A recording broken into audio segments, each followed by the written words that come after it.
Logan's life was a series of hard edges and small sacrifices. He worked 2 jobs, one stocking shelves until his back ached, another washing dishes until his hands were raw. Every extra dollar was a victory, a small step toward his mother's medicine, a shield against the world's indifference. He believed in the simple, brutal arithmetic of his existence. Work hard, be honest, and maybe, just maybe, you get to keep your head above water. He saw this same struggle reflected in the tired eyes of his neighbors and the worn-out coats they pulled tight against the wind. This shared hardship was the bedrock of his character, the thing that made him kind when it was easier to be cruel. One bitter evening, that bedrock crumbled into dust. His girlfriend, Ruby, who dreamed of glittering things he could never afford, took his entire bonus. The money, saved from a month of double shifts, became a gaudy necklace, like a trophy of his failure. When he asked her to visit his sick mother, she scoffed. She wanted more than his small, earnest world could offer. In front of their friends, in the harsh light of a crowded pub, she left him. Her words were sharp, designed to make him feel small and foolish. Logan stood there, shame washing over him, feeling the weight of every sacrifice he had ever made, now rendered meaningless. Just as the silence in the room became unbearable, Irene Chase appeared. She was his boss, a figure from a different universe, silk blouses, quiet, unshakable authority. The kind of power that could erase a person's career with a single polite email. But tonight, she wasn't there to fire him. She had a proposition. Irene needed a fake boyfriend for an upcoming New Year's family gathering, a buffer to fend off a forced engagement to a man named Justin. Their strange arrangement began at Logan's home, a place Irene entered as if stepping onto a foreign planet. The apartment was small and smelled of old wood and his mother's cooking. It was a world of flickering lights that were turned off promptly at 10 to save electricity, simple, hearty meals served in mismatched bowls. His mother's pill bottles were lined up neatly on the kitchen counter, a constant, quiet reminder of their daily struggle. Neighbors shuffled by in threadbare coats, offering tired but genuine smiles. Everything was exactly as it should be in a place worn down by poverty. Irene, accustomed to the cold, polished surfaces and colder smiles of her own family, felt a pang of pity for him.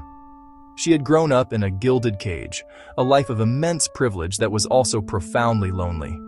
Her family dinners were not warm, boisterous affairs. They were negotiations, transactions veiled in social niceties. She was used to solitude, to navigating a world of favors and expectations where affection was a currency to be spent wisely. Logan's home, in its apparent authenticity, felt more real than anything she had ever known. She watched his mother fuss over him, saw the easy camaraderie he shared with the people in his building. Here, in this place of supposed lack, she witnessed a richness of connection that her own vast fortune could never purchase.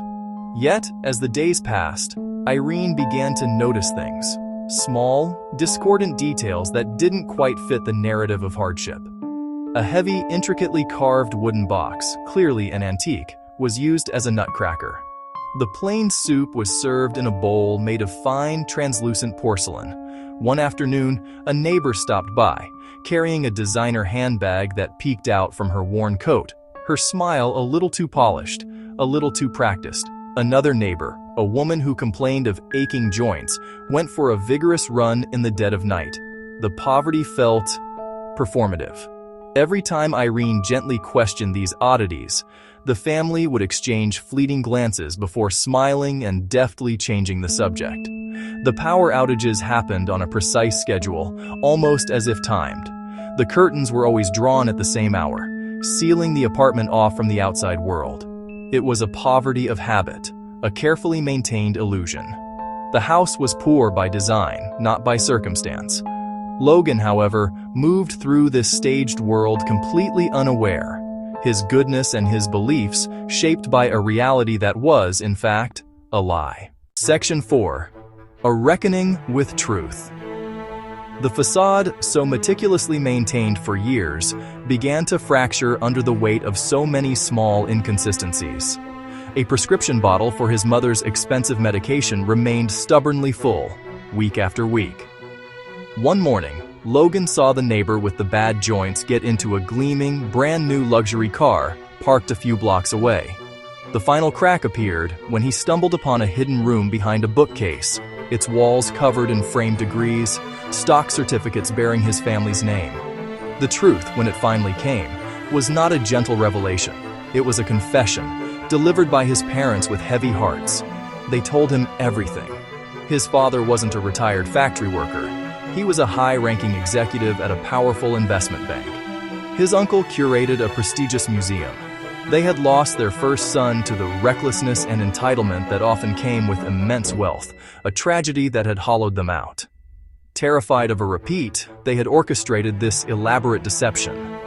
They had staged this life of poverty to forge his character, to raise a son who understood value beyond money, a man who would wield power with compassion and integrity, not cruelty. They had wanted to give him an honorable soul.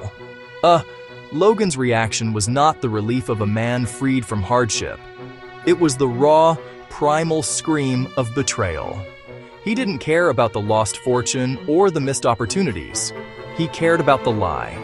His entire identity, his belief in his own resilience and honesty, had been built on a false foundation. Section 5.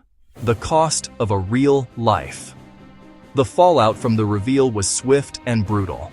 Just as Logan and Irene were reeling from their own deceptions, a new danger emerged from Irene's world. Her family, learning of her defiance, escalated their attempts to control her. A crisis erupted, not over contracts or company shares, but over something far more personal and terrifying. A distant, powerful relative needed a kidney, and Irene was a match. Her family's demand was cold and absolute. When she refused, the situation spiraled into violence, a confrontation, a struggle, and then Irene was gone, kidnapped and held against her will. In that moment of crisis, Logan made a choice. The anger and betrayal he felt toward his parents were eclipsed by a fiercer, more urgent emotion. He would not stand by. He tore through the city, using the street smarts he'd learned in his poor life and the resources he now knew he possessed. He broke rules, called in favors from people who owed him loyalty, not money, and refused every deal her family offered. He would not negotiate for her safety. He would not bow. He rallied the people who loved him, the neighbors from the staged community, former security specialists, private investigators, all part of the long-term plan. They found Irene. They saved her.